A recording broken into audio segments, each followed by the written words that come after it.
আসসালামু আলাইকুম প্রিয় বন্ধুরা, আজকে আমরা এই ভিডিওর মাধ্যমে জানব কোরআনের আয়াতের সংখ্যা, কোরআনের মোট শব্দ এবং অক্ষরের সংখ্যা জানব।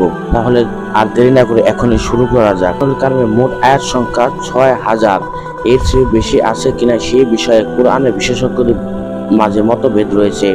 কারো কারো মতে এর চেয়ে বেশি নেই, কেউ কেউ বলেন ৬,০০০-এর চেয়েও আরো ২০৪টি আয়াত বেশি আছে। কেউ কেউ ৬,২১৪টির কথা উল্লেখ করেছেন, আবার কেউ ২১৯টি, কেউ কেউ ২২৫টি, কেউ কেউ ২২৪টিরও বেশির কথা উল্লেখ করেছেন।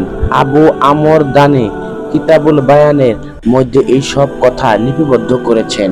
কোরআনের মোট শব্দ এবং অক্ষর। কুরআন মাজিদের শব্দ সংখ্যা আতা ইবনে ইয়াসার রহমতুল্লাহ আলাইহি বর্ণনা করেন ৭০,৪৩৯টি শব্দ রয়েছে।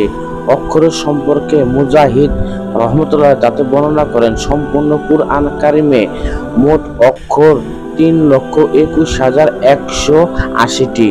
ফজল ইবনে আতা ইবন ইয়াসার রহমতুল্লাহ বলেন মোট অক্ষর ৩,২৩,০১৫টি।